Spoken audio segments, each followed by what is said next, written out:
Two bees in a pod. We have a special guest. Is it our second lady, right? I believe so. Our second lady, Alicia Justus. She has her hand in all kinds of things. She's been in the medical field for years. She has a matchmaking business.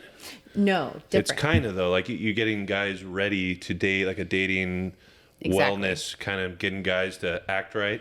Correct. And then you also have another business where you do wardrobes for males. I'm actually a client. Correct. Yeah. So I love Jay Hilborn Clothes. And so what they do is I'm a tall guy and it's hard to find clothes that fit. So they measure you and you just pick something you like and they tailor it and then it goes to your house. Yep. So it's great. So welcome to the show, Alicia Thank Justus. you. We're excited to have her on. She was just on a really famous podcast, Sean Kelly. He has got, 11 million followers. I think I saw 15 the last time I checked. So we're pretty close to that. So almost there. yeah, I bet you're pretty nervous only going 11 mil from away. there to that. But we really appreciate you coming on the show, and we're excited. I feel like this is a different venue or a different a different Avenue? angle. Yeah, angle. Different angle for us. We try to just do whatever's interesting for anyone. So this is a little off our beaten path. We've done athletes and CEOs, but you are a CEO. Correct. And I think you could help me out this hour for sure. God knows I need it. I don't need It's a tall shit. order. I don't need shit. Yeah, and Tim, I'm perfect. Yeah, Tim's good. He's got enough ladies coming down the. Yeah, it's. I might need you helping me decide which one, but Yeah. that's all. That's it. But tell us, so you've been a nurse for how long? For years, right? 10 years, yeah. 10 years.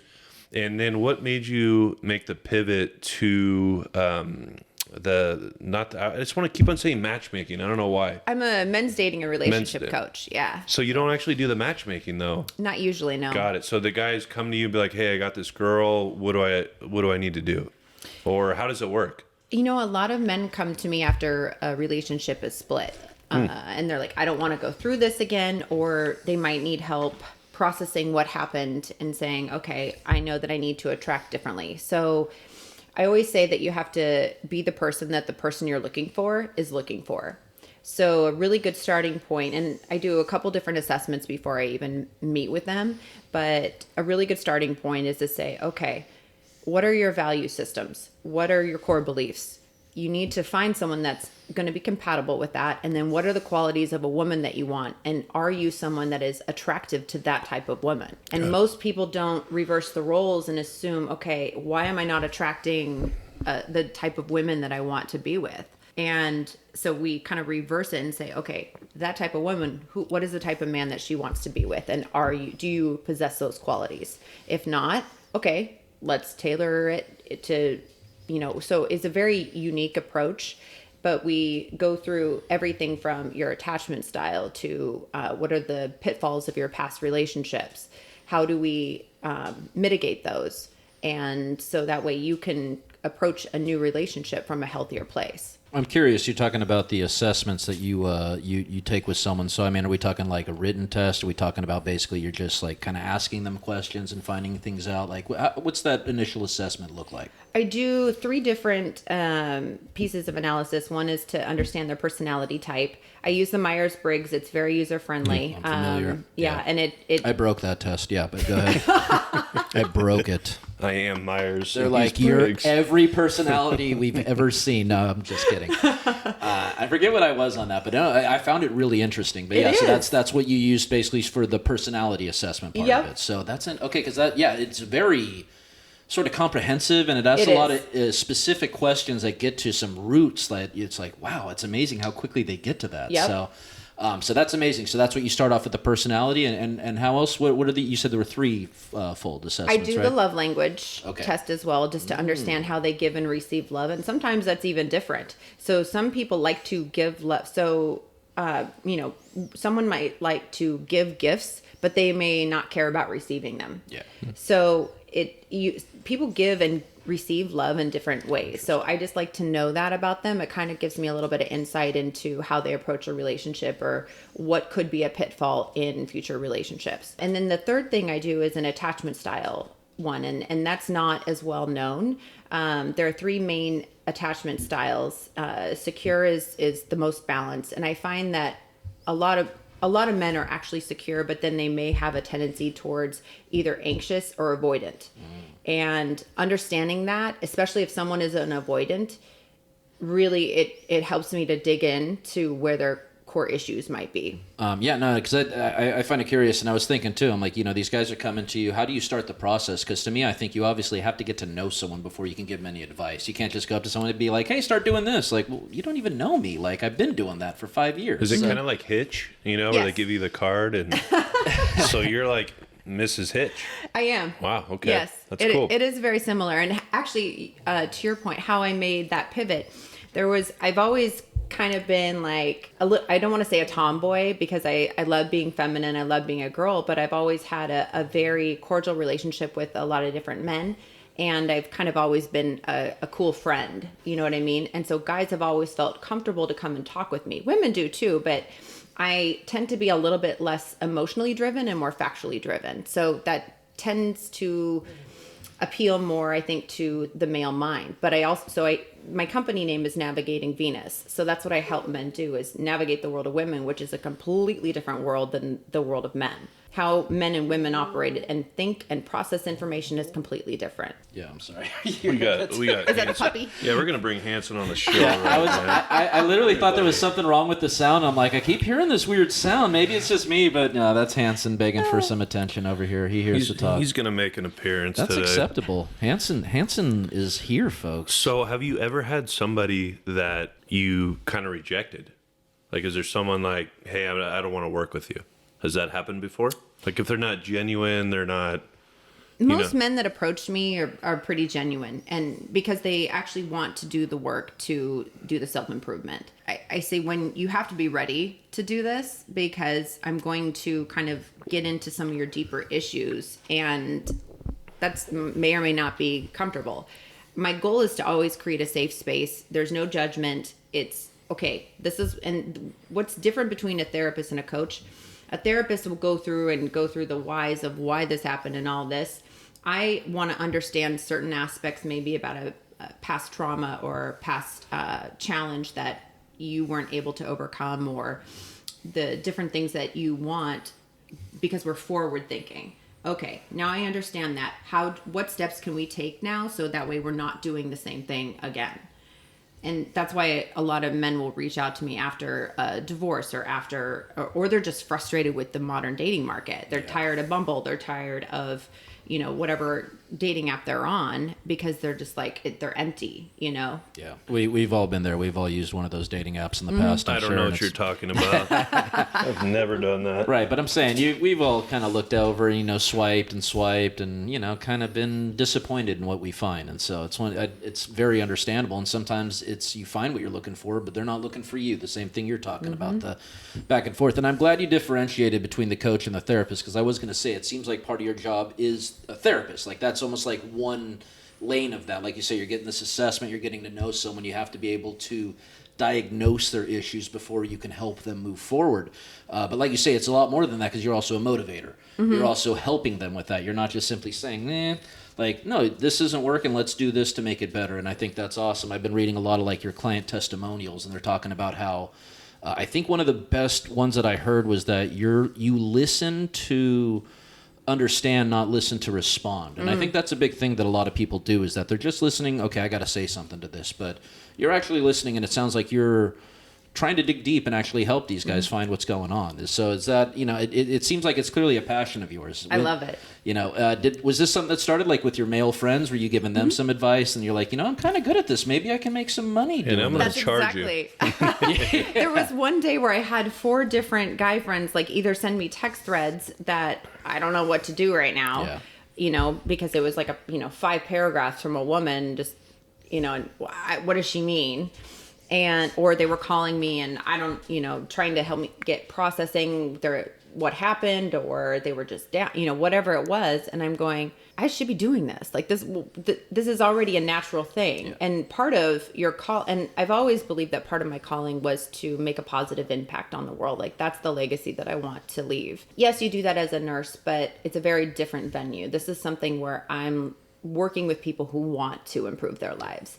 And I've been in the self-improvement space throughout most of my adult life. I've been reading and self-educating and going to school and doing all of these different things. And I know what benefit it has made for me. So if I can give a little bit of a taste to, that, I feel like once you get a taste of really understanding emotional intelligence and how, human dynamics and the purpose of relationships, you can't really go back to seeing it a different way. And so I hope to, spread my passion to other people. And I do that through facilitating safe spaces for growth with men. And have you ever, how long have you been doing it for? Like a year and a half. But you've been doing it for probably a decade, right? Probably, yeah. Off the clock. Have you coached somebody that found the love of their life and got married? And it's been a year and a half, so it's a little tough, right? But did you basically prepare? Because not only you do the wardrobe too, so it's like you got to look good, feel good, the whole bit, right? Have you ever helped somebody, I guess, find someone that they were looking for? And how cool is that? Tell us about that first experience, if you can. Yeah, one is still in. And we want names. Just kidding.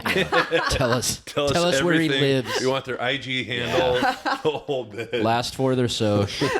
And we're gonna test the guy. Yeah. Right. Yeah. One is now in a stable relationship, nice. And it was actually someone stable. Yeah. Yeah. Stable, healthy. You meant like a horse. I was like, whoa, okay. Steady relationship, a consistent monogamous relationship. Okay. One is now, and it was interesting. He was not one that really wanted to go out and date. He's a little bit older. I think he was 58, 59. And it wasn't really he was a little bit nervous, I think, to get back out there. And he'd gone through cancer and really had retransformed his life. And so going back out there now with almost like a different identity, because a lot of you changes during that type of period, especially when you're doing a lot of self-growth. And I kind of pushed him out there and said, no, you need to do it. And he did. And then he ended up running into a gal that he had known back, I think, in high school. And they started a romance from that. That's awesome. Wow, that's cool. It was pretty cool. And the reason why I said stable was, I mean, it's sad, but I don't see too many stable relationships. We have really a lot of sad. Distractions now. Yeah. There's a lot of distractions. Social media has got to be the word. It's good because you can really get to know somebody, but you're kind of knowing their highlight reel. Mm-hmm. And the good parts. The good parts. Yeah, you're not putting like, hey, I'm an asshole sometimes and taking a video of you being an asshole and, this is me every once in a while. It is the highlight reel. And I feel like with women, and I don't even begin to understand you guys. So, but I feel like we're complex. To say the least. But what I feel is the big problem is you look at Instagram and Twitter and whatever else is out there. I'm old, so Instagram is what I'm in. Yeah. I feel like the relationship that they're getting fed is this fantasy. Mm-hmm. It's like this buff guy going down the beach and there's waterfalls and they're just kissing underneath the waterfall, but it's not reality. And I feel all these women are searching for that and it's just not real. Mm-hmm. So I don't know if I'm off on that, but I feel there's a incorrect fantasy about what a relationship really is. Mm-hmm. And again, I don't begin to understand any of that. So I'll speak to that actually. I think a big hi. Is he over here now? He's over here. There. Hi. Oh gosh, Hans. Hi.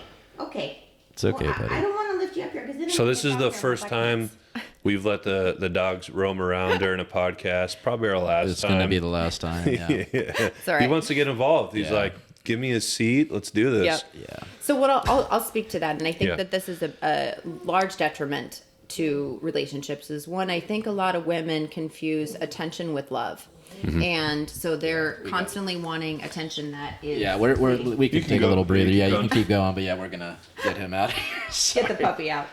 What I was speaking to is to Brandon's question about reality versus the the movie scene that we grow up the seeing, rom-com love. Yes, exactly. And sometimes love is the rom-com, but a lot of times it's not. And and I think this is where so many people, we live in a very hedonistic society, and what I mean by that is that we're always seeking pleasure. Yeah. Well, pleasure is fleeting. Now, someone who seeks pleasure and seeks fulfillment, those are two completely different mindsets. And what happens is if you seek fulfillment, you're okay doing the work. And most people are not okay doing the work. Yeah. They're not okay with that kind of, one, discipline, and two, vulnerability. Because relationships require vulnerability. That's what intimacy is. Everyone thinks intimacy is sex. That is an expression of intimacy. But intimacy, I like the term into me see, meaning that you see all of the parts of me. And so many people are not okay with that kind of vulnerability. Yeah. And one, I think a big reason why is, yes, you've been burned before, but then you associate being burned with everyone else in that same, bracket. Like if you've been burned by a man before, you assume that all men are like that. Yeah. Well, they're not. There's a lot of good men out there, but you might be so traumatized and not willing to do the individual work necessary to heal that, so you can actually see all the good men, because your focus is on the trauma that you've had. Yeah. And men do the same thing, but it just manifests a little bit differently. But I think that that's a big reason why a lot of relationships fail, is because we are focusing on, well, whatever makes you happy. Well, happiness comes and goes. Happiness is a feeling. Feelings are just indicators of something. You might be having a fun time, but if you're always just seeking happiness, you're not actually having a real relationship. Yeah. What is the root word of relationship? To relate. To be in a companionship with someone and learn to relate to them, learn to understand them. And you have to be able to, and a lot of men don't hold the space to be able to do that. A lot of women don't hold the space to be able to do that or make themselves available to that. Men are I like this analogy of men are like a glass bowl. They are the structure. Women are the filling. And we're designed to be able to do that. That requires submission. And a lot of women don't like that term, especially the boss babes. They don't like that term, but that really is what has to happen. And a man has to be able to be the leader in order for a woman to submit to him. So I grew up in the church, and that's a big thing, right? So we say, we kid, I remember when I was in a relationship in high school, like, you need to submit, but like kidding, right? It said it in the Bible. But I feel they want to be that way, but you have to nurture them as well and make them feel like it's okay to for the guy to take control, and that you're protecting them, and you're, it's not authoritarian where you're just like, you need to submit. Like, that is not what the Bible intended it to be.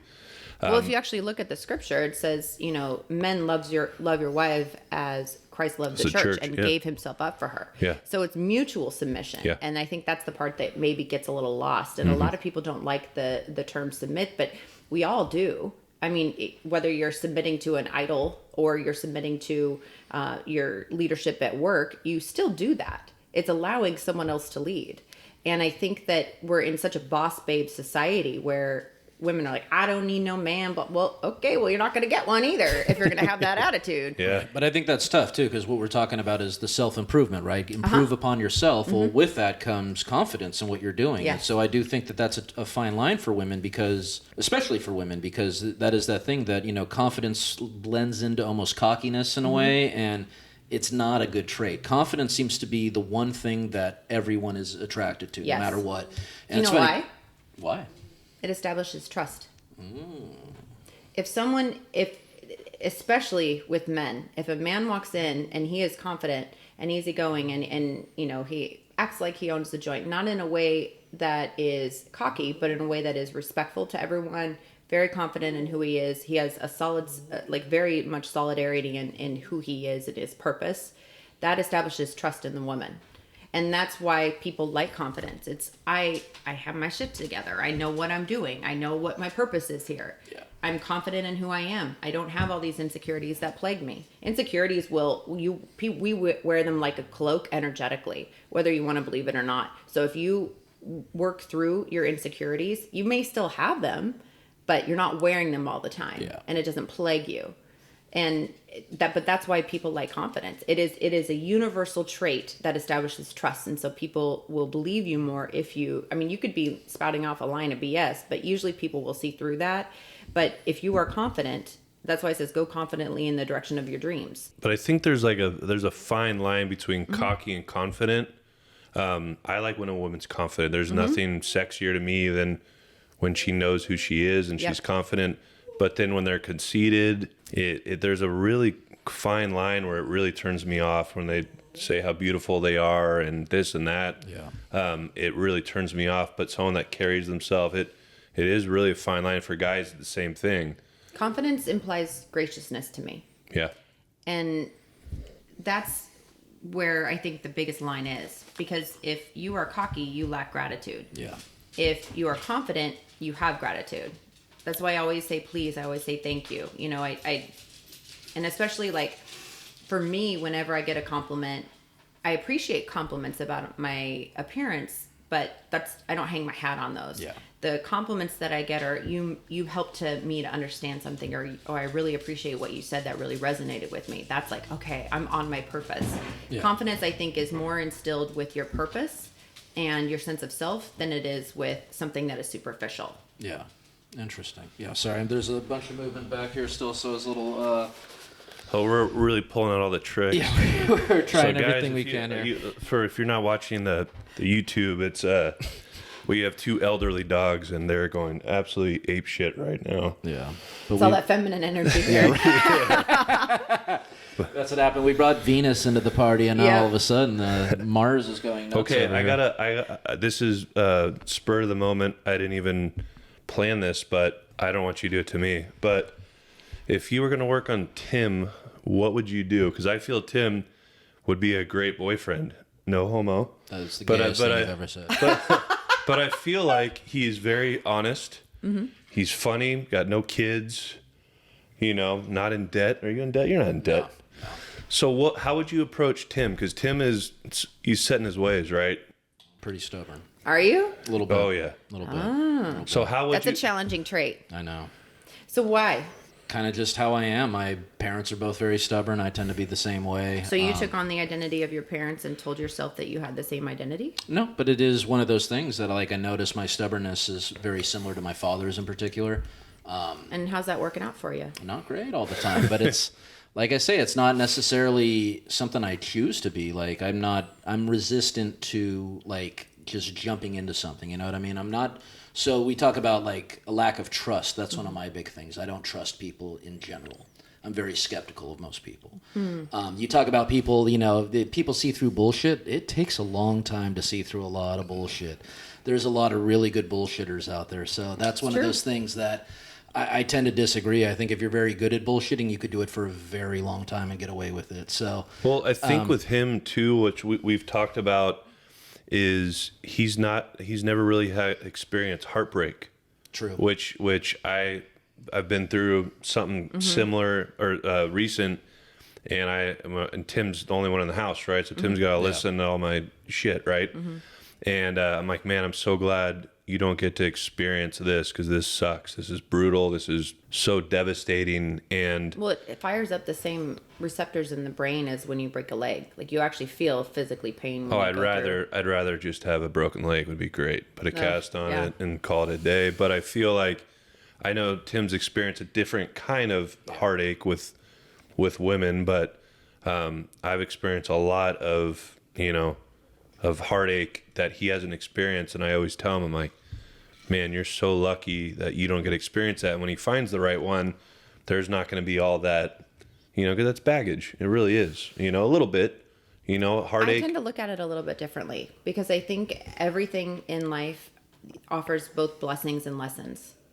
When you go through heartbreak, you learn a valuable lesson. And the people who really do well and succeed in life, it's not because they don't fail. They usually fail more than other people do, but it's because they're not afraid of the failure.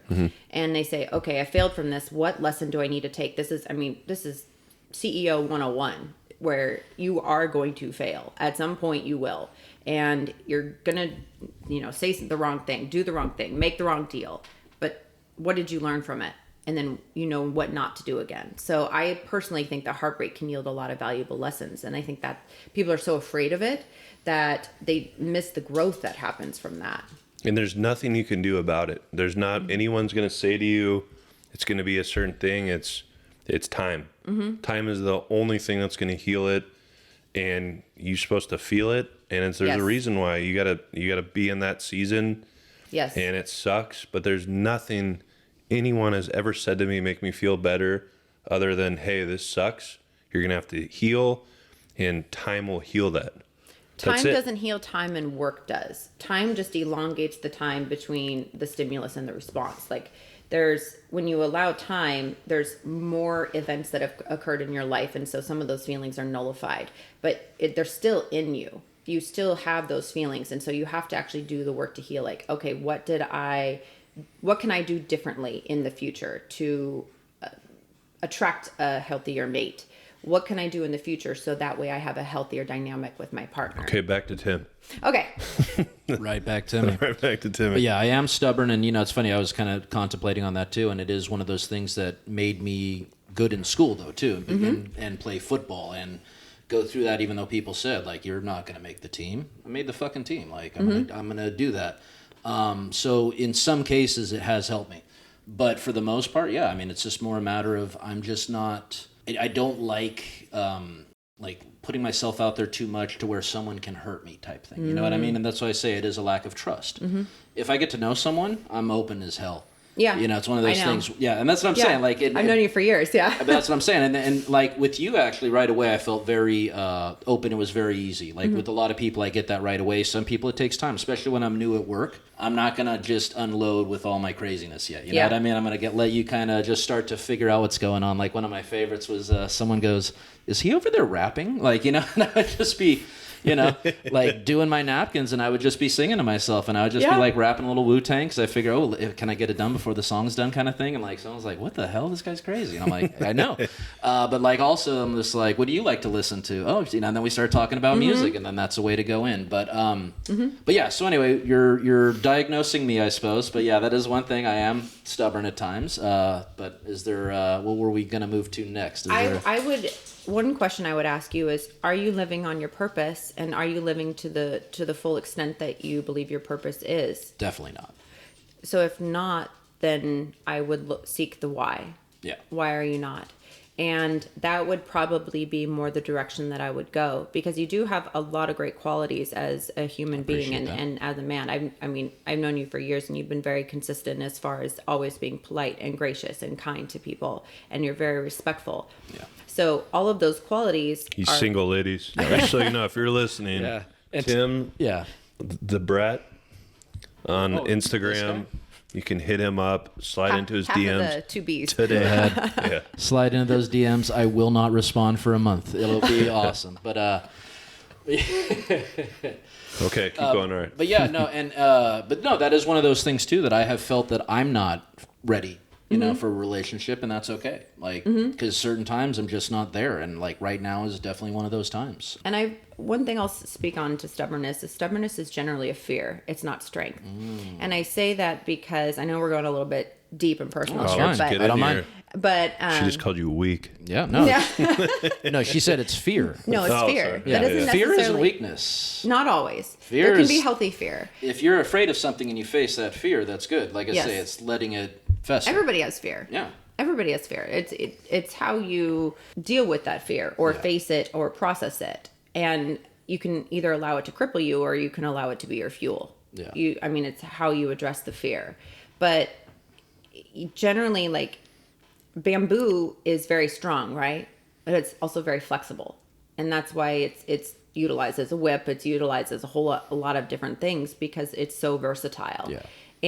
But it still maintains its strength even with the flexibility. And that's one of the best lessons I actually learned from yoga is the strength with the flexibility is really where your strength is.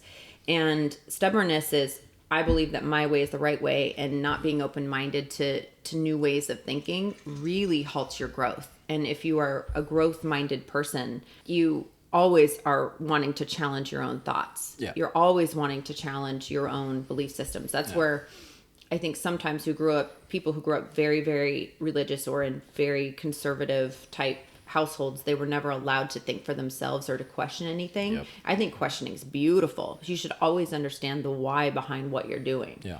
And is this actually serving my highest good? Yeah. So if you maybe change the framework around, well, this is how I've always done it, to, maybe I can tweak this a little bit to get a different outcome. Yeah. Because if you're doing the same thing over and over and over again, expecting a different result, that's literal insanity. Exactly. But most people do that. Yeah. And I think one of his issues is he works at a restaurant, a high-end restaurant in town, and he sees all the bullshit. He sees the married guys coming with the wife and then the girlfriend the next day. Next day. And so he sees all that, and if you don't know him well, he hates dishonesty. He will not allow it around him. He'll call them out. We don't like it in this house. We've had an example where something almost went down. Basically a cheating situation. We had a holiday party, and he basically told them to leave, and I'm okay with that. Like I feel it's a great quality he has, and that's I when agree. I say, as a boyfriend, again, there's no gayness involved here, but it's okay. Yeah. No, I would be cheating like crazy. I'm just not okay with other people doing it. No, No. No, I'm just curious. I'm just joking on that, right? No, but it is one of those things that I've always found that someone who's willing to cheat on their significant other, they're willing to be dishonest in just about every facet, and the lies will start, and then they'll continue, and you'll become part of the lie, and then you all of us, and like I noticed that, and I'm like, I hate this. I don't want to. No. I don't like when I'm hanging out with your wife and I have to make up an alibi for you. You know what I Absolutely. I mean? will Like not do that. that's what I'm saying. I'm not good at that. I'm not going to do that. Yep. They'll know that I'm lying because I'm one of those people where I'm like, oh yeah, it's whatever. Like I just talk about things in a different way. Now, if I know ahead of time that I have to do something, whatever. But like I say, I don't want to be in that situation. Don't put me in that, And so that's one of those things that I do tend to cut ties with people like that because I just find that their dishonesty seeps through. Oh, it absolutely their does. negative energy, and it brings drama. It's a lack of integrity. So what was the first thing you would advise Tim? Like, what is the first thing? Would it be more open or what? Like, what would you tell him? Because you know him pretty well, right? I mean, what was the first thing you would tell him? Like, this is what would a session look like for Tim? I would go through, the different areas of your personality. I would go through what is it that you're looking for. Are you actually like, if you don't feel ready for a relationship, then what can we do to get you there? Yeah. Because that would be the end goal. A healthy relationship is a beautiful thing. So what do we need? How is your mind? How is your body? How is your soul? Where are the areas that are going to be the fastest way to get you there? Yeah. And start there. Like, what's your lifestyle? How do you wake up in the morning? Do you get your mindset right? I know how he wakes up in the morning. It's a good old fashioned wake and bake. Wake and bake. No, not always, but 70%. What are your cripplers? What's that? I would ask you to identify what the things that cripple you are, that cripple you from becoming the man that you believe that you're supposed to be. Identify, my dad always says, begin with the end in mind. And that means identify where you want to go, and then we'll get you the steps to get there. But that, I can't identify that for you. Yeah. You have to be able to do that. And that's, what do you want? Never asked you that. What do I want? Yeah, what is your end goal? Do you want to be married with kids? No, not kids. necessarily. I mean, honestly, the thing, like, if I'm picturing like my best thing ever, it's just a On a freaking beach. no, not on a beach. I would have a huge freaking place full of dogs. Like, I would just take all of the stray dogs from all of everywhere and just have them, and so that way they're fine. They got food. They're taken care of, like that kind of stuff. Like, I'd rather have an animal sanctuary, like a freaking elephants, but there's no girl realistically, I mean, hey, probably not there, but it's not necessarily something that I need. Like that's one of those things. I don't like. I'm not one of those people like, oh, I need to feel love. I need that from somebody.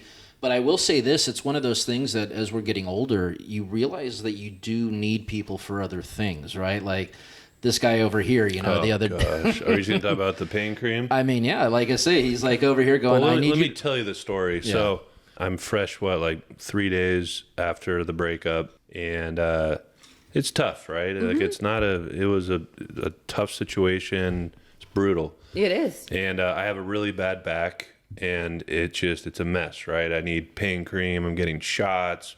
You name it, I've tried it. Yeah. And now I'm, fresh off a breakup, and I'm looking around like, what the hell happened? Like, I feel lost. The whole bit.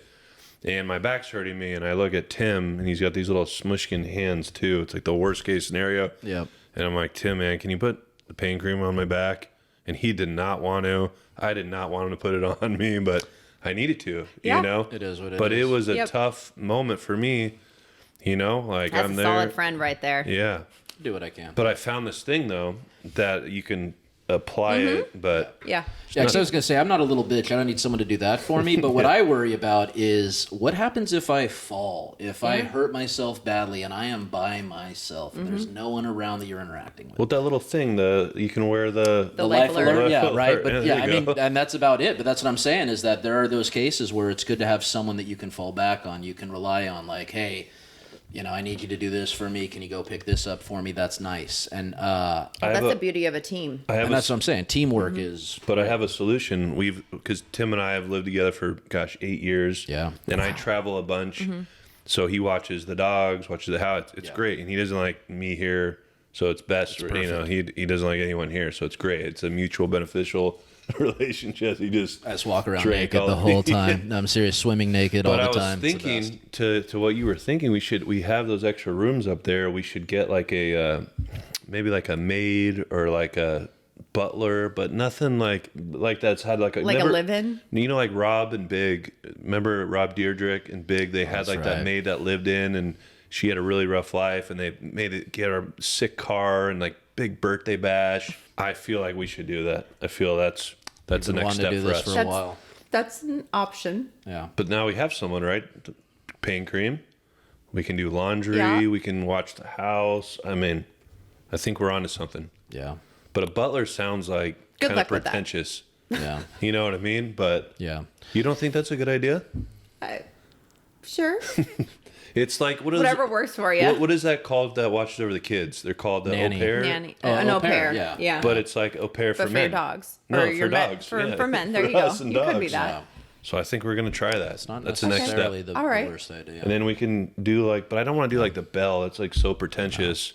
So I don't know what we're gonna do. But they do need to wear a coat with tails. Like they need to look like Jeffrey from fucking Fresh Prince, or I'm not gonna be chill. But I want like grilled cheeses. Maybe I want a grilled cheese, And and there you go. right. I think we're onto something. That might not be the worst case scenario. But, Okay, back on track. But yeah, no, and I think it's really good too. One of the things you're talking about really is more so like you haven't even come close to discussing like what my body type is. You know what I mean? Like that doesn't even matter at this point. We haven't even gotten there.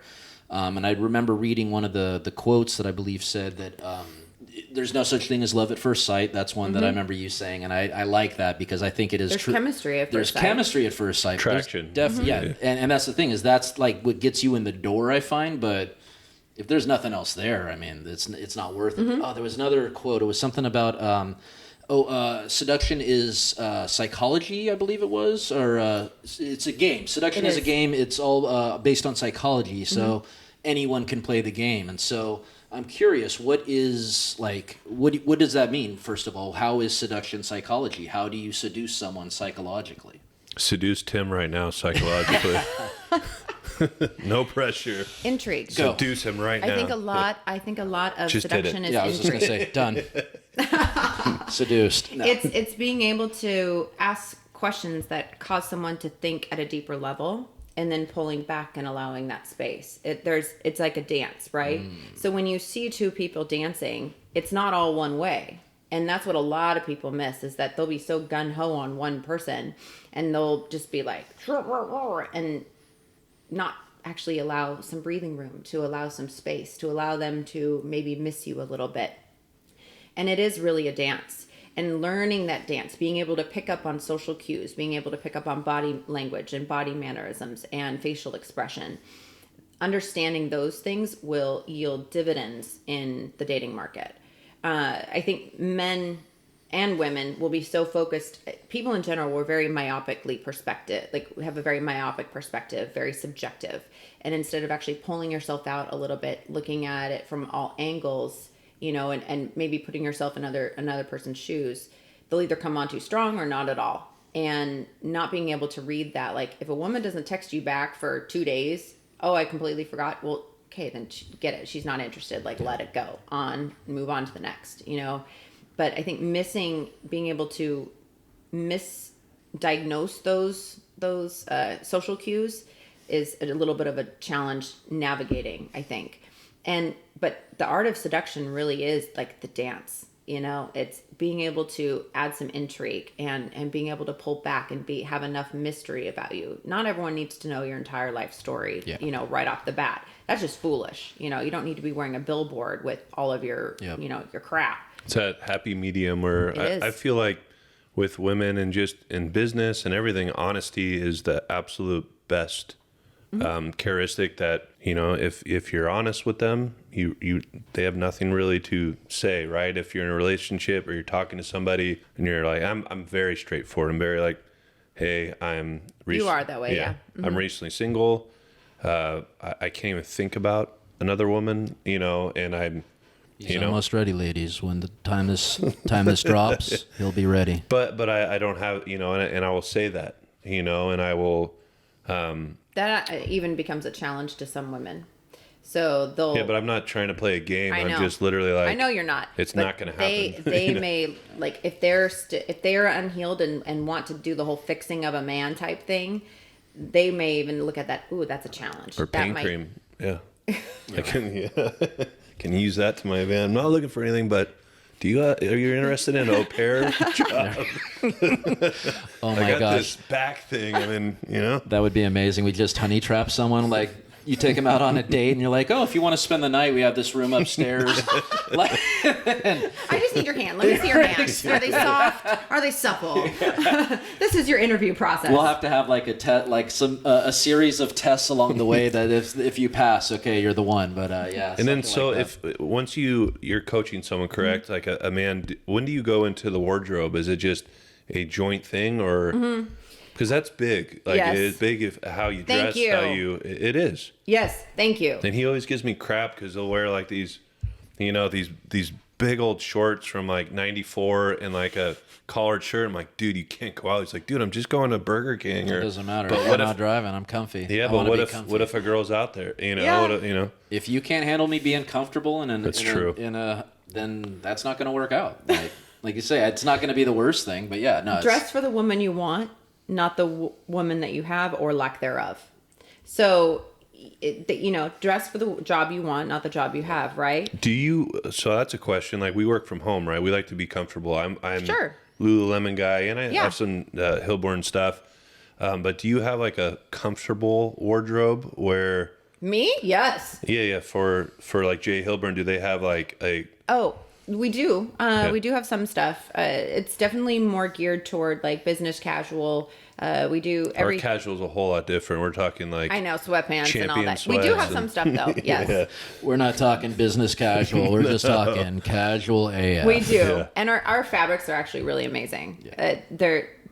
We have a lot of different things that a company like have a 4-way stretch. They're very comfortable. Yeah, they're the best. Like they're your pants, and they're durable, and I wear them all the time, and it's great. And having quality fabric and a good fit is so key because you can either look like $1 million or look homeless. I mean, you know, makes a big difference. It really does. Yeah. And women, men and women, we all are visual creatures, and how someone presents themselves, we ascertain a lot about them. That's a defense mechanism from back in the hunter-gatherer days, is we assess our enemy. We assess our friendship. Like, is this person trustworthy? Is this person, you know, credible? Do they actually, you know, have purpose in their life? Like, you can determine a lot. Like, if I show up in scrubs, you guys are going to be like, well, she just got off work. She's probably a nurse or whatever it is that she does. Versus if I show up in a business suit, okay, well, she probably had a meeting or something like that. It's a completely different assumption that you will make about somebody. And men underestimate how important that is, especially if you are trying to attract a quality woman.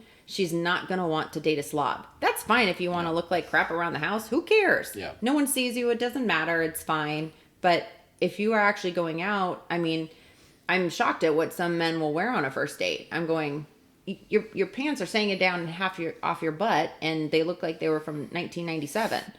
I mean, The anchor blue with the beyond oh beyond my gosh, I baggies. forgot about that. Remember the Old Or Navy the with with an affliction shirt. with they the were so hammer, good. Oh, the God. hammer Ed jeans. Hardy shirt and no. Oh, you can't wear Ed Hammer Hardy jeans. anymore.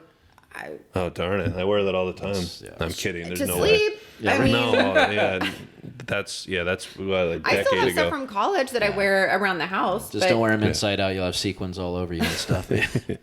Just all this sparkly But that stuff. I think that's kind of cool how you have two businesses Mm-hmm. that really are mutually beneficial to each other because you have to look good. You have do. to feel good, and it gives you confidence. Yes. And like this guy, like he wears like shit most of the days, but when he puts on like a suit or like something nice, he walk exudes differently. more It's- confidence. Yes. There's a different Yeah. thing, but it's mostly just because I'm trying not to break the pants that I'm wearing because they're a little bit tighter. So I just, hey, what's up, guys? How we doing? Get that over there. And the worst part about this guy, he has like the worst diet ever, right? And we go get our cholesterol, and I'm like, I'm like measuring my food and just starving all day and eating salad, just miserable. And every time he gets food, I go over there and I like look at him like, hey, what'd you get? You know, because I just want to Burgers or look at tacos it. or And then we pizza. get our cholesterol, and he has better cholesterol than me. So Perfect. I was in the perfect. I give up on all that. But I feel like with him,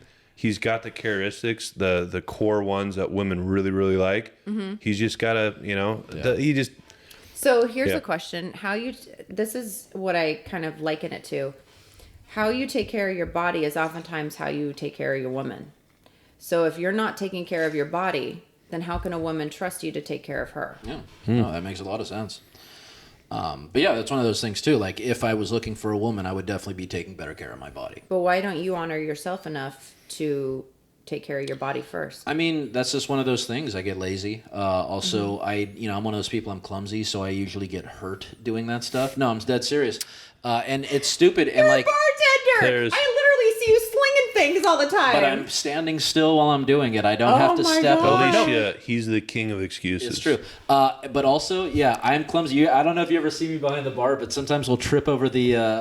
There's like these little things there. It's really funny when you're trying to look cool behind there and you just whoa. You But yeah, could no, walk around the block. I could. I mean, But yeah, no, it's just one of those things that I don't know. I haven't given it much effort lately at all. And honestly, I mean, it wasn't good before the pandemic, but it got way worse after the pandemic. Where that happened with a lot of people. I got used to being lazy, and like my sleep never really got better. But So what's it going to take for you? Well, your sleep Just gotta won't get do better it. because Yeah. you're not exerting yourself or taking care of your body. Well, and also I was sick. Like I was really sick when we first got that first round, and so like I wasn't getting sleep. I was coughing like crazy. It sucked, and like so I couldn't work. I couldn't really do much anything. And you guys both got sick. yeah. Yeah. I was in the hospital, Yeah. pneumonia, the whole I bit. remember that. Yeah. Second time around, I got the loss of smell thing. That was Yeah. so weird, weird. Oh right? my gosh. Yeah. Tastes like water. Everything it just is like that. I was eating hot sauce like you wouldn't believe, and I'm the biggest spice wimp you've ever seen. I was just like, oh wow, no big deal. You know, like cool. It's like I have a superpower Yeah, all of a it's sudden. wild. It was weird. And It then, is wild, yeah. I guess That happened to me, too. Yeah, it's. But it was I think strange. with him, the elephant in the room. Trust me, I got a million Yeah. issues too. We all do, but it's the weed thing, right? I mean that is a definite. It definitely hurts. But here's the problem, though. Like I feel it benefits him because he can relax, but I feel like, that's definitely like an element to it, right? Yeah, well, and I mean, basically, it's just one of those things that it's a time filler more than anything Yeah. else. It's not like I'll be doing something else and I'll just, take a puff while I'm doing that, and then all of a sudden it's like, oh, wow, I've been doing that for a while. But yeah, it's like I say, for me mostly too, it's the benefits of being able to sleep. Like I sleep when I smoke, like Sure. better than Yeah. ever. And even with my back issues, It does help. I have gummies that I've finally started taking because I have never done drugs or anything like that. Yeah. And so I take it, but I can see a small glimpse. When you take it, you don't care about anything. Yeah, and It just, it also affects. We have cannabinoid receptors in our body and all throughout, and it really affects the pain cycle. Yeah. So there's a reason why they give it to cancer patients, because it does affect pain in a completely different way than any of the Western medicine. really weird, It is, but it does help with pain a lot. because I'm not going to take pain pills. I'll never do it. I think it's poison your body. But I literally They all make work it. differently, but yeah. I make cannabis gummies, and I'm like, I should probably take these, but I get scared because I don't. Everything I take, it hits me really hard. Oh, you're very sensitive to it. But yeah. if I do like a quarter, I really do. I cut them in a quarter. I take it. I'm and sensitive to stuff too. and I don't care about anything. And if I were to do that during the day, I could see how that could affect There's a me. lack of motivation. Yeah. Yeah, for the rest of the day. But Doing too much weed too will also increase your estrogen, and that will throw your estrogen and testosterone balance off. that makes sense. There we go. Wow. That's crazy too, because so many guys you see smoke, very few women do. So, or at least in my experience, it seems like that. I think it. I don't know if there's actually a study on that or what the statistics are. I'm just saying that. Yeah, I think in my experience, I have to agree with you. like it's 5-1 in my But experience. I probably. feel he. We've talked about this before. But you lack your fire. That's what I would say. Is that you're existing. You're not on purpose. Yeah. And I would really try to explore that with you of why are you not doing that? Because life is so stinking short. Yeah. Like we're here for a very finite time. And for me, it's like, I don't want to waste any of it. So if I'm not productive in a day, I'm like one of those that's really hard on myself. I'm like, oh my God. And I forget to relax and actually breathe and do all that. Like I have to set aside time for actually doing that. Yeah. And so I'm kind of like the polar opposite, which isn't always good either. But I'm on purpose. I know the direction that I'm going, and I have that fire in me because I'm like, there's so much to do. There's so much to experience in this life, you know? And so I would say, when did that kind of go away? And then what do we need to do to bring that back? And so I would probably try to dig into that part with you a little bit. I talk with my hands a lot. That's okay. No, I feel like I've known this guy my whole life, and I feel like you're dead on. Yep. I think that's pretty accurate. Because you're smart. So you're highly analytical. So you may not see a purpose in like maybe menial tasks or stuff like that, but all of those things will yield, to bigger things. And so if you can start with, this is the direction that I want to go, you might find value in doing the little things to get there. It's one of those funny things too, because I think about a lot. Like, if I was asking myself for advice, what would I say? And more often than not, I'm like, why aren't I following that advice? Why am I giving that to other people when I wouldn't even follow it myself? Sort of situation. My coach asked me that. I still have a coach. And my coach asked me that, saying, if you're going to be doing this, you need to make sure you're credible in all of these areas. And so where is it that you may not have credibility? Where is it that you are not holding integrity with yourself? And be honest with yourself. That's one of the beauties of having a coach, is that they will make you do that stuff. And I still work with one. And it has been monumentally, it has allowed so much growth, or fostered so much growth for me. Yeah. And that's universal with all our guests. We've had some multimillionaire CEOs, professional athletes, and it's a universal thought that they always want to learn more. They're never just in a steady position. It's always, I can learn more. I can learn. It really is. All our guests, whether it be in sports and business, you can always learn more. And the people that are closed-minded, they seem to You halt your growth. Yeah, You're only robbing yourself. Yep. Yes.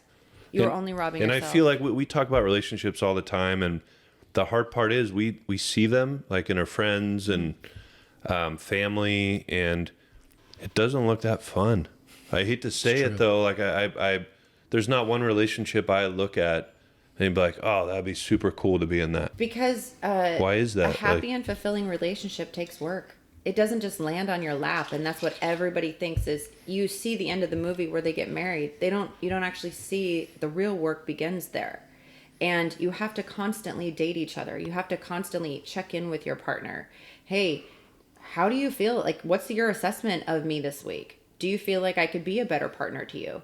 And we've had such a charismatic shift in the dynamics between men and women in such a short period of time, that where women have become more independent, they don't need no man, and so more and more people are single now, and we out earn men.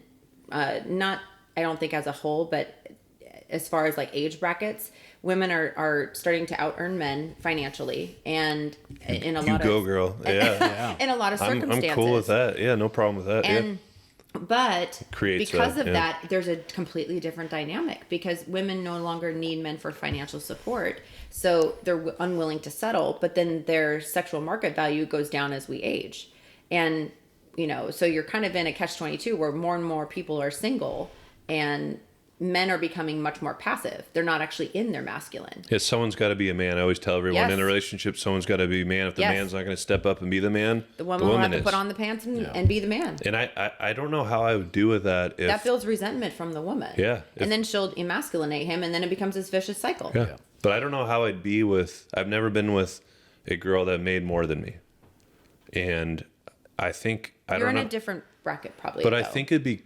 I don't know how I'd. Maybe I wouldn't like it. I don't know. I would never date someone who made less than me, and I do pretty well for myself. So it's a respect thing. Yeah. Your job is to be a protector and a provider. How are you going to do that if you're physically and mentally weak? You need to be strong. Yeah. And most men, I'm going to eat you for lunch.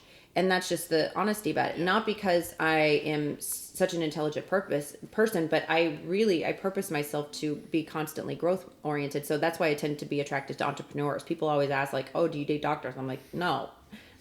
That's a no for me. But because it doesn't have to do with the money necessarily, it has to do with the mindset. And I want someone who's always going to be challenging themselves. I'm so attracted to that. And so I almost always have dated entrepreneurial mindset people. That's But, interesting. yeah. I'm sorry, because doctors are basically at the finish line. They haven't like, what are you going to do? You're going to be a master doctor, a mega doctor? Yeah. Like you're already a doctor. I mean, And they you could go oftentimes to, have God complex, and you can't tell them right? anything. That's what I'm saying. They can Yeah. go to maybe a different field, but they're still just pretty much the same level. Like I guess, that's wow. I never really thought about that. They're at an end game. Yeah. And I don't generally I like to go to work and then leave that job and leave it there, even though I'm kind of everyone's phone a friend, but I am curious because I remember on that podcast, and I'm hearing sort of what you're saying, that men are basically natural providers and that sort of thing. They provide, they're designed for it. right? But and what I'm curious about too is there are some times where women have to take on that role, right? Like for instance, I was teaching, and there was a lot of fathers that would pass away, but no moms, right? Because like motorcycle accidents, work accidents, things like that happen, where all of a sudden now the woman is in that role of the provider. And I'm wondering if maybe that becomes why it's sometimes harder for them to date, Yes. because now they're also in a sort of masculine feminine Yes. role, and now they're dating someone where they kind of have to turn that off, and they kind of have to, I don't know, so I was thinking about that was something that I was taking to heart, where it happens, where all of a sudden you now have to be the person who makes all these decisions for the family because of the situation you're in. So do you think that that's something that maybe gets in the way, or do you think that that's something that's kind of maybe easy to overcome? Just try to go back to your natural, like, how did you attract that first man in the first place kind of thing? Or, well, I guess how can you be submissive when you risk your children? right. Your job then as the sole yeah. provider and protector is your children. And you are taking on a role that wasn't necessarily designed for you, but here you are, you have to do it. And I don't have kids, so I can only imagine.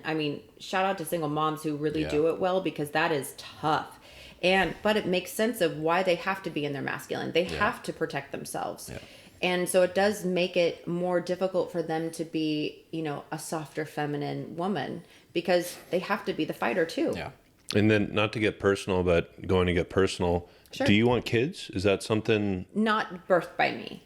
Got it. I think that ship has sailed. I'm almost 40, so. Okay. But not that I couldn't. It's never been a huge desire. Calling. I love kids. I absolutely love them. And now I'm kind of a bonus mom. My boyfriend has kids, so I like being able to be kind of a mentorship role. But I've never had a huge desire to actually go through a pregnancy and birth a child. Yeah, it sounds terrible. I don't have It's that. really desire. beautiful, I never had that but desire. it really I don't know. I saw the video in 7th grade. It didn't look beautiful. To me, I'll tell you It that right really now. is It's beautiful. fucking painful. Ruins It your is. body. It's brutal. And in my age C-section, too, yeah. I'm kind of, I would love to adopt if I get the opportunity to. I've always wanted to. I always feel like I'm a mom without a kid. Yeah. But that's the best way for me to describe it. And so, how is it to date Alicia? Like in this role, Like, what would your boyfriend, you think, say? Like, is it harder He's because, like, oh God. well, yeah, because you're so analytical and you know everything. He is too. Okay. Yeah. And Jeez. he is an alpha. He is definitely an alpha. Yeah. He tries to understand me though. And it's one of the most beautiful gifts I've ever been given. I think so often we go into relationships thinking that we know everything, or we interpret them through our own lens, versus actually pausing and saying, I'm trying to understand you as a person. And he's very much a student, but he is definitely an alpha. You know, he's a business owner. A lot of people come to him for advice. And, you know, so I respect him. And in many cases, I think respect is more important than love, because you cannot love someone intimately if you do not respect them. And so what is a fight between you guys? Like, is it a, like, you know, when you say this, you mean this? I mean, that must be, I can't imagine dating you and getting in It's a chess game. Yeah. Yeah. Yes. It's a chess game. Yes, So who it moves their is. pawn first, you know? But you have your pawns already loaded, so I guess it's a matter, when do you bring your bishop out? When does that happen? Yeah. When does your knight start doing some Are you shit? fighting with your ego, or are you fighting with your soul? Those are very different things. Because if you're fighting with your ego, you fight to be right. If you are fighting with your soul, you're fighting for the relationship to be well. Totally different approaches. And do you think people can change? Yes, I have. Really? I'm a prime example. Because Yes. I'm on the side of I am who I am, the good and the bad. I always try to progress and learn stuff and whatever I can do to make myself better. But I feel like the core of me, the core of who Tim is, everyone close to me, they are who they are, you know? True. I don't believe necessarily your core personality changes. And much of your value system comes from your childhood, and what you place emphasis on in your life as being valuable comes a lot from how you grew up. It may send you in a polar opposite direction, or you may always gravitate towards that, because our central nervous system always gravitates towards what's familiar. That's why people generally go through the same patterns in relationships until they actually do that healing process. But I've seen people transform. I've seen people who actually do the work completely change their lives, because they chose differently. They said, I want to, and it's not that they change who they are, they change how they show up in the world maybe, or how their personality traits manifest. I'm still a fun, boisterous, goofy person, but I'm much more finesse now. And I also know how to allow a man to lead and show him respect, especially in public. I think this is where a lot of women go wrong, is that people will argue in public, or a woman will emasculate a man in public, and that is like the number one thing that you never do. Yep. And a lot of women, especially if they're go-getters, they don't even realize they're doing it. Yep. And that's But if the super. man allows it, Yep. you know, it's going to happen. And I always tell that people will do in a relationship what they're allowed to do. And he will not tolerate disrespect from me, and I don't tolerate it from him either. So we know that there's a guideline. Of course we've had a couple fights where we're yelling at each other, and then it calms down, and then, hey, we don't want to go back there. So before it even starts now, we have, those are very few and far between, but generally what we'll do is, if one of us is the fire, I'll try and say he's fire and he's really heated about something or frustrated, I'll try and be the water, and vice versa. I actually learned that from my coach. Shout out to Dion. But it's because if you put fire and fire together, you're just going to have, a TNT blow up.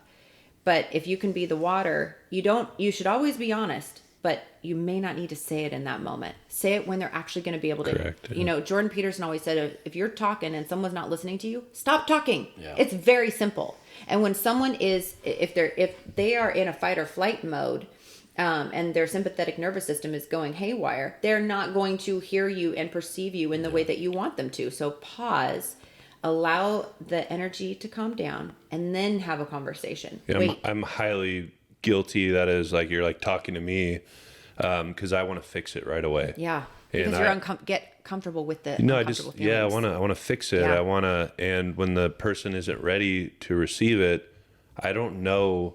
That's probably something I definitely need to work on, is take a step back, breathe, and assess the situation, let the person calm down, and then go back in a loving way.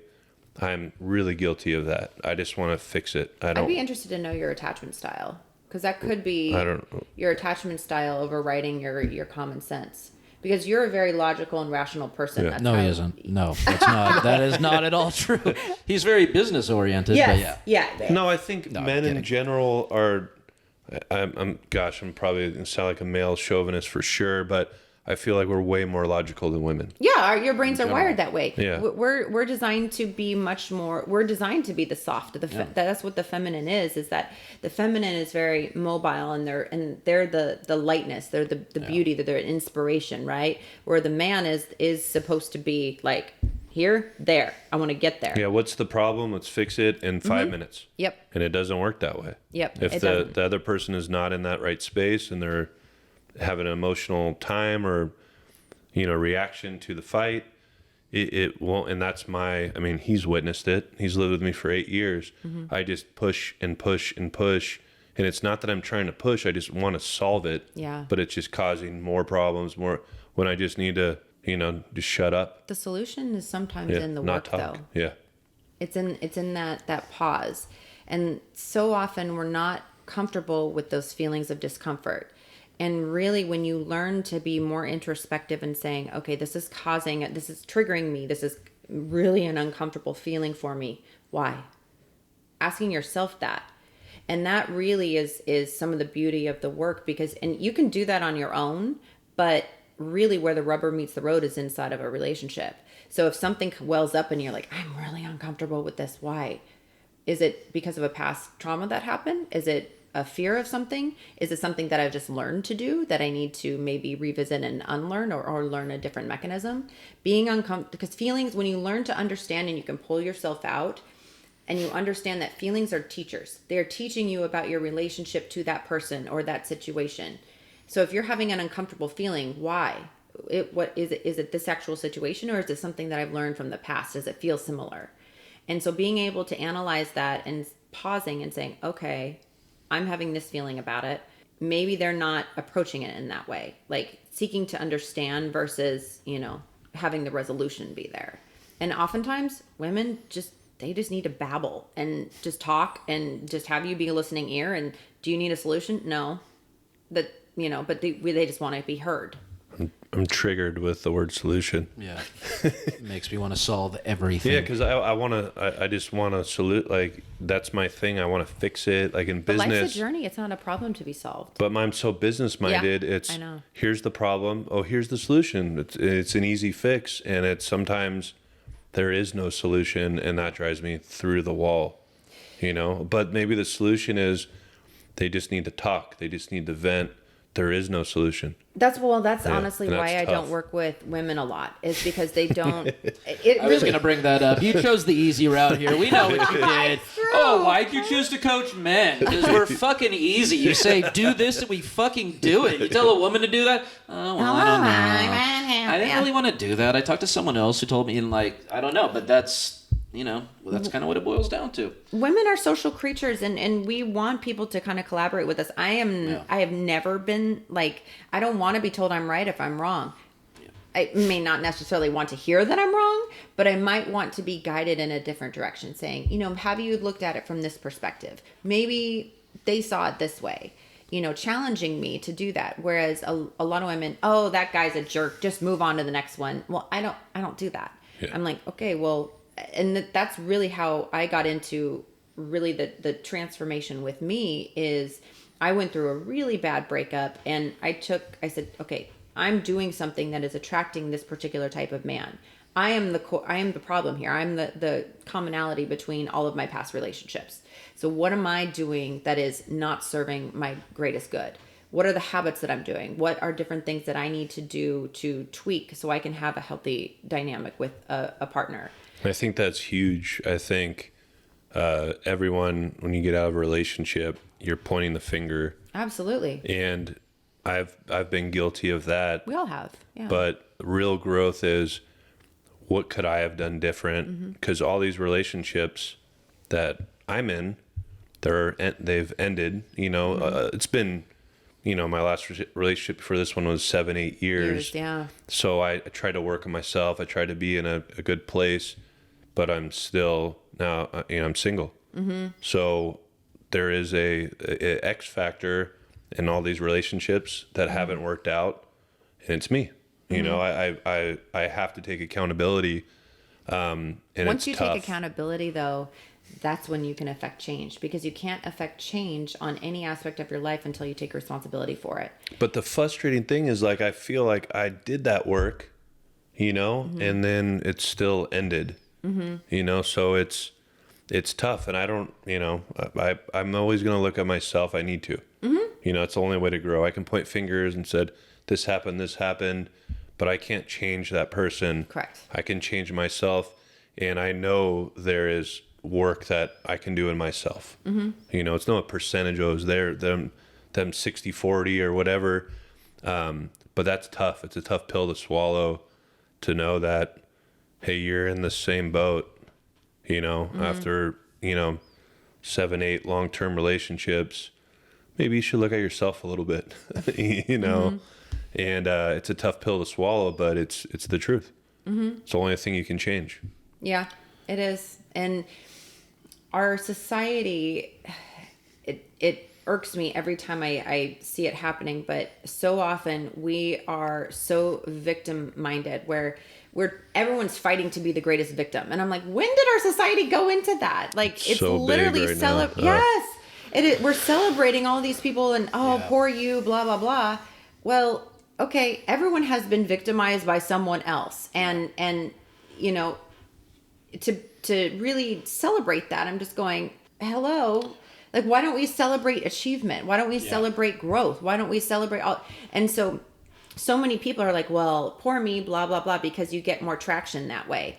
But really, the beauty is in the work of when you are victimized, saying, okay, I'm going to choose to forgive this person, so that way they no longer have chains on me.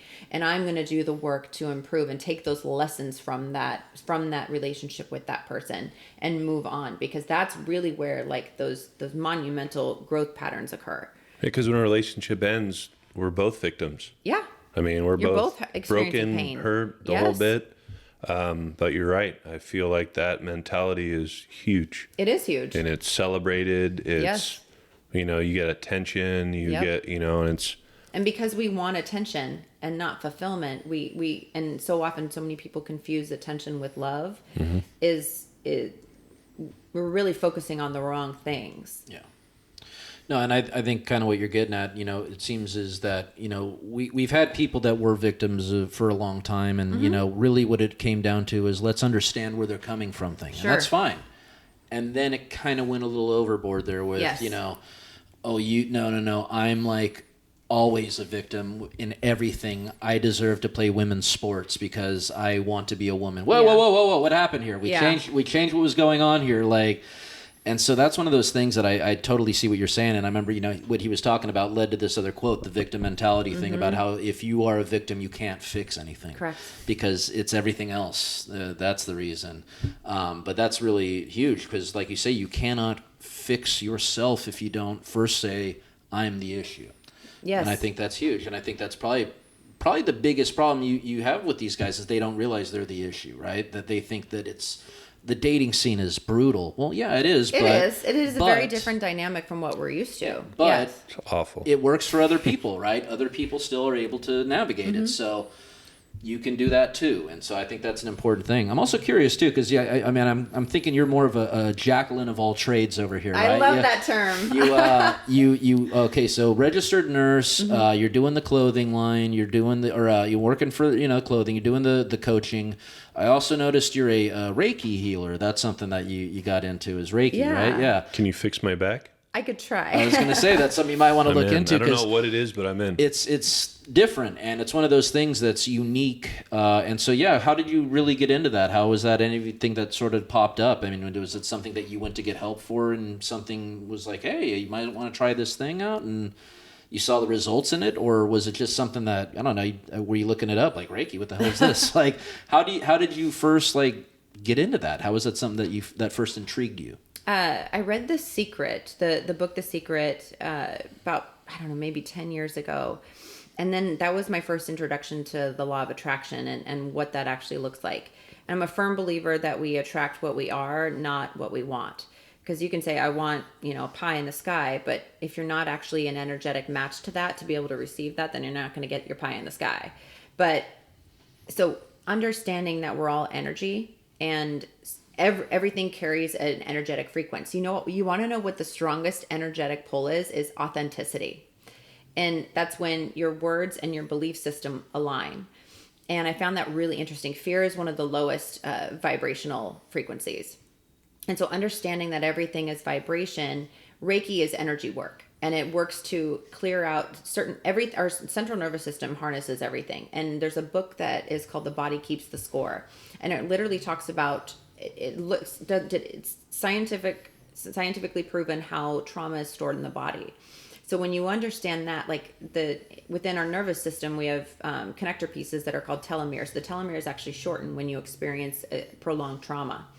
And so understanding that your body actually retains this, there are ways to clear it and there are ways to heal it. And if you actually physically do the energetic healing on someone, they can have a release that they may not be able to get cognitively, because your subconscious makes the majority of your decisions, not your conscious. But all of talk therapy is geared towards everything that's on the conscious instead of on the subconscious. And so when you are in a very relaxed state and your mind is malleable, basically, like it's in an alpha state, you're able to affect change in a different way. So it's just another avenue. I've had Reiki done on me. You feel lighter coming out of there. What's a Reiki session? Is it like physical, or is it like sometimes generally there is some touch, but it's not like massage. It really truly is energetic work. And so how a session will start is I generally will play music that will allow your brain to kind of,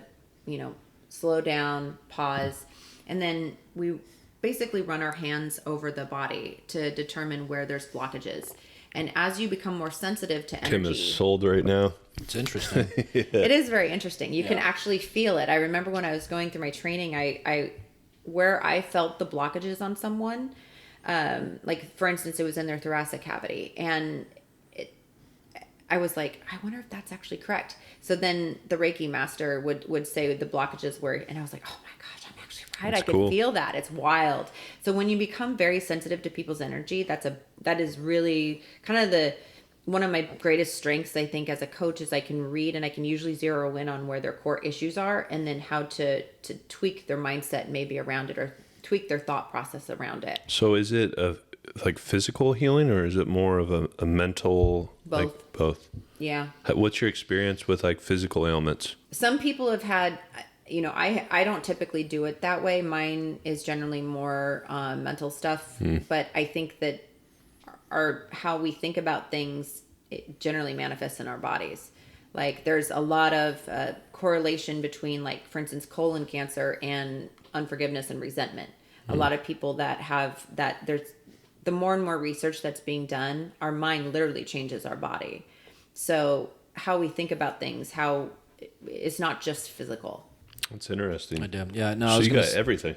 That's what I'm saying. I kind of feel like you should have a website that's just justice for all. You know what I mean? So it would just be like all of your different things that you do. I was trying to think of a few others, or I was like liberty and justice. No, that won't work. Like but I don't know. It's kind of working with that. But yeah, justice for all. I feel like, because you do damn near everything. Like, and I thought it was funny too. You're talking about how you do, let your guys know that you're coaching them. By the way, I also work in clothing. I would prefer you didn't say that. That you'd be like, oh, I have a friend. Let me just hit her up real quick. And you fake call yourself on the phone. Hey, what should we do here? She says you should do this. And you could kind of double, you could kind of double charge them.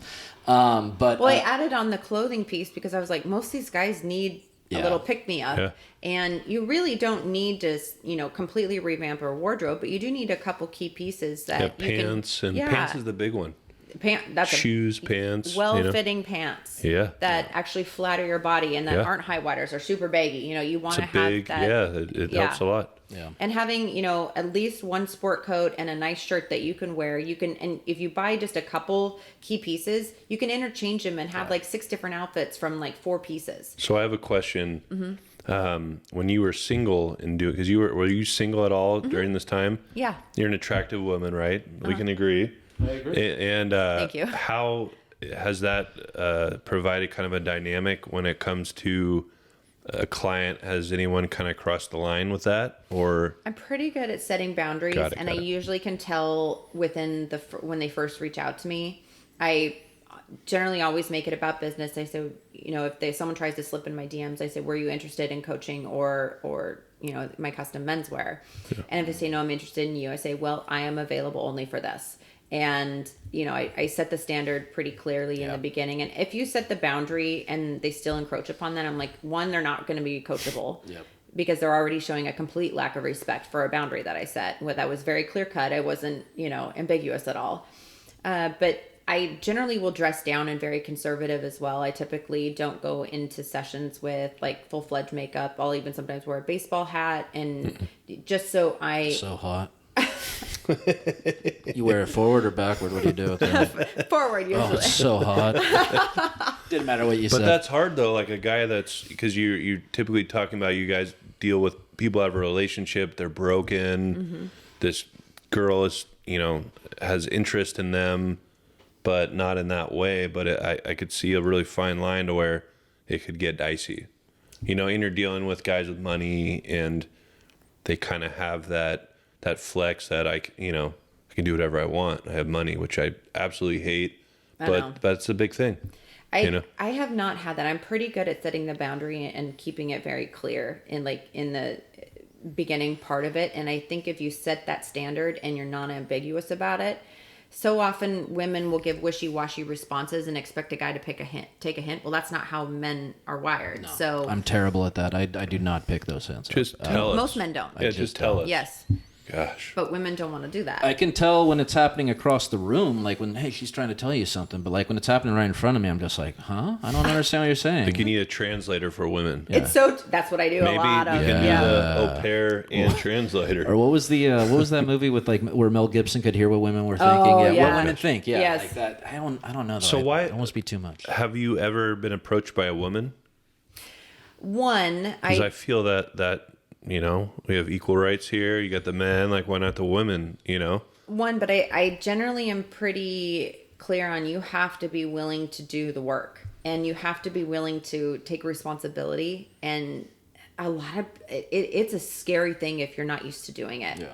And we have we're prideful people, and to be vulnerable with someone that you don't know, I'm pretty easy to talk to, I feel like, for men in particular, because they're able to let their guard down, I think, a little bit around me. And so I utilize that to really foster growth, because I can really get in and help navigate some of those deeper parts that are manifesting in unhealthy habits or unhealthy traits or non-attractive traits, And with women, I tend to be a little bit more black and white than what they typically want. And that can be, I can navigate the world of men pretty easily with regards to this. I just haven't taken on women. I'm not opposed to it, but the problem is unless a gay relationship, which I'm very jealous of, like two guys, they always seem happy. They get it. There's something there. And you look at a lesbian couple, not the same energy, I would agree with you. And in my experience, yeah. And I feel like probably there's just so many things I want to say, but I'm holding them back. I'm probably gonna get a lot of shit for that. I do see a couple healthy. I was gonna say they're not penetrating each other. They're not natural penetrators, so they don't have someone men are naturally natural penetrators. penetrators. That's what I'm saying. Now you have two natural penetrators. But I've never seen a gay couple fight in public. They're really happy, and I have. It just depends. I think everyone's different. I really think everyone is different. But I don't care what anyone says. You look at a lesbian couple compared to a gay couple, there's no comparison. The men are way more happy. I don't know. I'm going to disagree. I don't know. No, I'm just saying the happiest. Imagine two women fighting. No, but I'm saying the happiest couple that I've ever seen was two women. It was the mothers of one of the daughters that I taught, and they were amazing. They were on par.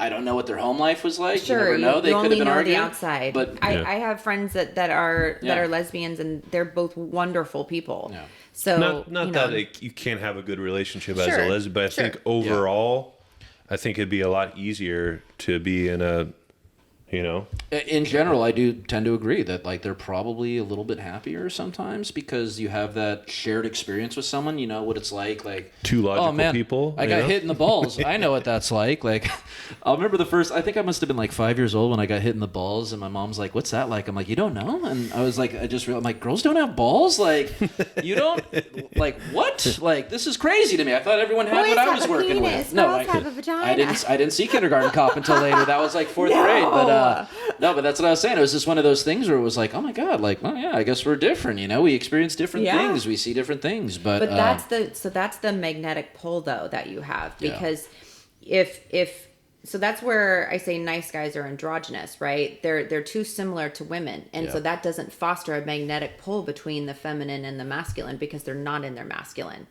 and they're passive. Well, a femininity is to be more submissive, and that doesn't mean I'm valued less. No. It doesn't mean that I still don't have a voice, and that's something where I've learned to navigate in my current relationship where he honors me, he honors my voice, but he's going to make the final decision. And there's some areas where, you know, I'll make the decision on, like, but in general, if it's something that's big, I defer to him, but I also trust him because he has put me first. He's honored me. What do you think about this? And allowed me that time to say that. And then I feel heard. And then he makes the final decision. And oftentimes it's not quite the decision that he would have made had he not asked for my insight. Yeah. And that's my job, is to be a supporter to him. But he also does that for me too. Like, he's not here. He's like rooting me on, you know, from the side and saying, you know, go do your thing. Like he knows I'm a hustler and he loves that and he fosters that in me. But when I come home, I'm not in boss mode. Yeah. You know, I was going to say, it's awesome. You're out of the house. He gets free time. Of course he's like, yeah, please do more podcasts. But have you ever, I feel so I'm listening to you and you're fixing the guy, right? But they fix themselves. I just give them the direction to do it. Right. Yeah. But you still have to date the female, right? Which is a whole different animal. Have you ever thought about doing a couples thing? I would. I actually would love to take on couples and do that. I think that really is because when you understand how, like, I'm a woman, right? I can speak to how women think because I experience it. But when you're able to explain to a woman, hey, this is what he's thinking, this is what he's feeling, and maybe we can approach it from a different way. Being able to kind of to foster the community, because it's so often we're pitted men versus women. Yeah. It should be men and women, and being collaborative in this. I think that'd be really cool to have a relationship right in the beginning. Because I was talking to a friend the other day and it was really powerful. They have it was a friend of theirs and we were talking about relationships. I'm like, it's kind of depressing, you know? And I was saying the whole thing, like, I don't really see too many relationships, and I'm like, hey, I want to be in that. But she was like, I have this close friend of mine. They're in an incredible marriage. And what they do is they have they call a board meeting every week. Mm-hmm. And they just check in. There's like different physically, mentally, and each week they go over everything. And it's not a fight or full of emotions. It's just how do you feel in each of these areas? How can I do better? And then and that's it every week. And I feel that is everyone. I mean, you can agree to this, that communication is everything in a relationship. Mm-hmm. You know, maybe you can over communicate, but I feel like once a week would be pretty good. I'm a firm believer in that, having, like, you know, even if it's just a 10-minute check-in session, you know, what are the different aspects of our relationship? So I love that you talked about that, like physically, how are you feeling? Are there any aspects of our relationship that are not a 10 out of 10? And if not, why? What could we do better? And going at it from us versus the problem versus me versus you that allows you to be collaborative in the solution. And when you're collaborative, that's when you have growth and it creates bonding, and you can foster that with each other. And that's really the dynamic of a healthy relationship. And so you mentioned physical, and that is something that's a big part of a relationship. How do you navigate that? Because there's so many people on their side. There's like no way any couple can be monogamous. It doesn't work. What do you say to that? I think you should always be in a constant state of exploration. And so often most people don't want to actually learn their partner, and they don't actually take the time. And that takes time. Talk about time, right? That takes time and investment. How do you like to be kissed? How do you like to be touched? Do you want, and a lot of men miss the mark on this part where it's non-sexual touch. It always, like a lot of times for men, especially if they're very attracted to a woman, which is a beautiful thing, but they won't just hug her for the sake of hugging her, or touch her for the sake of touching her. Exactly. It's only in to get sex, right? And so that will turn a woman off, versus if she does have that, and it depends on love languages too, what's natural for you. Most men like physical touch. It just is. Yeah. So if that's not natural for a woman, she's got to figure out a way to do that. And I really do not believe that inside of a relationship, there should really be boundaries sexually. Like if you're in a monogamous relationship, if you do have past trauma, you've got to do the work. You cannot make someone else pay for that. You've got to do the work so that way you can have a healthy sexual dynamic. And sex should never be used as a punishment or a pawn or anything like that. You should not withhold sex. That should be an activity that you both agree to do to so you can have, because I remember I asked my grandma, they were married for I think 52 years or something like that. Wow. Before my grandpa died.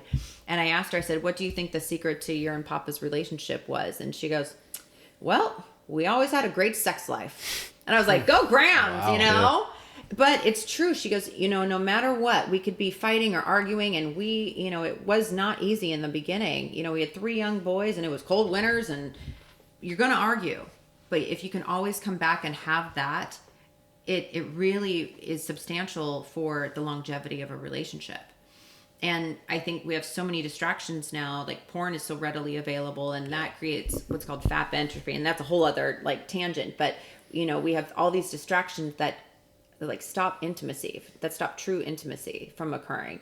And then we're not stimulated by our partner anymore. And also it's really easy for all of us to get fat and lazy. We are in a society where food, you can have it to your doorstep in 5 minutes, and we're not actually active. And you have to be healthy physically to have a healthy sexual dynamic.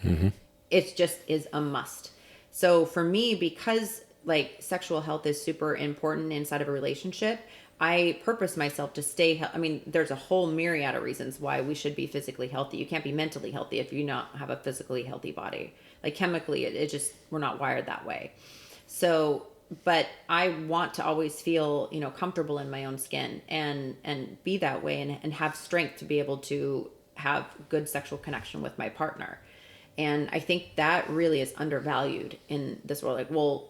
Why does my partner want to have sex with me? Well, because you're sweating all over, and it's a workout. It is a workout, and it should be, and you should be invested in the sexual experience that way. But, do you want to have sex with you? No? Well, then why does she or him, vice versa? Same thing. And I think you're right. There's a mental connection too. When you're struggling in a relationship, you don't want to have sex. You still should. Yeah, but I know if you're mentally, you're fighting and you're, it makes it tough. You don't want to open yourself up that way because there's a resentment and all that. But yeah, it's a whole thing. It's not just physical. Because guys were very, I like that. I want that. It's not like that for women. And the older I get, it's not like that for me. Yes. I need to be stimulated. Like a one night stand does nothing for me. Yeah. I need to have some, stimulation, some, connection. Yeah. With the person. And that was one thing my boyfriend actually said about that was there were 2 aspects that he found really significant about me that attracted him to me. And this is not me tooting my own horn. It's just to speak to your perspective on it. Is he said, she mentally stimulates me. We can talk about everything. And we have very in-depth conversations and superficial conversations about all kinds of different things. And so being able to have that kind of almost camaraderie with your partner. And then the other part was I have stability. I don't have debts that he has to pay. I don't have, I'm responsible. I'm grounded. I'm still a little bit, but you know who you are. Yeah. And you exude that, and it's not like a overwhelming personality. It's just you're very confident who you are. But it's not that arrogant, which is nice. I don't you know? exist to overpower anyone. Yeah. I exist to Help people. foster. Yeah. And to enjoy life. Yeah. And I truly do. I take every opportunity I can to enjoy a moment. Yeah. Speaking of, we're coming up on the holiday season. We're about to hit Thanksgiving, Christmas, New Year's, all that stuff. So call me. Right? Yeah, but I was going to say, I have a feeling that this is probably one of those times where you probably get a little more guys hitting you up because this is one of those times where it's harder being alone. You know what I mean? I don't know if it's just the cold weather or, if it's the idea of getting gifts and giving gifts and, Christmas time, all that kind of stuff. But I think there is something about sharing the holidays with someone that makes you get maybe a little more depressed when you're not with someone. So you said you've been doing this about a year and a half, you said now. Did you notice that there was a bit of a spike around the holiday season last year where you got a few more clients, or does it really not matter? Maybe summer would be a little bit better because... Not as far as clientele goes with coaching, but definitely with clothing. Yeah. That makes Yeah, sense. you get the holiday parties and all that. And you have to, and that's something that's a little bit of a catch that there is because it is custom, it's not made until you order it. So you generally need anywhere from 2 to 6 weeks, depending on the pieces that you're ordering. Okay. So. And then how can people reach you? Like, what is the best way? If you're listening to this, be like, I need her help. And Instagram is generally the best. Okay. Alicia.m.justus is my handle. Justice for all. Yep. Yeah. All right. Well, we're wrapping up here. We thank you for your time. I think. Yeah, thank you. I mean, I feel like it was a therapy session for Tim and I. It was great. But we appreciate you. Thank you for coming out here, and you have a lot of knowledge. I think a lot of people are gonna really benefit from. So that's the goal. We wish you the best and keep doing what you're doing because it seems like it's definitely Thank you. It's good for you too. I feel that is. You're enjoying the hell out of what you're doing. So. I do. To leave a positive impact on someone's life, I think is what, you can't take any stuff with you when you die, but you can leave behind a legacy. And what is your legacy going to be? Yep. And I hope that my legacy is going to be something that, she improved the lives of those around to some extent, and that's the goal. And I think what we all talk about is doing something you love and making it a career is the epitome of happiness. It really is. If you can get paid to do something you love. Because it's fulfilling. Yeah. Yeah. So thank you, Alicia. Yeah, thank you we appreciate guys. you. It was so much fun. All right, guys. Till next time.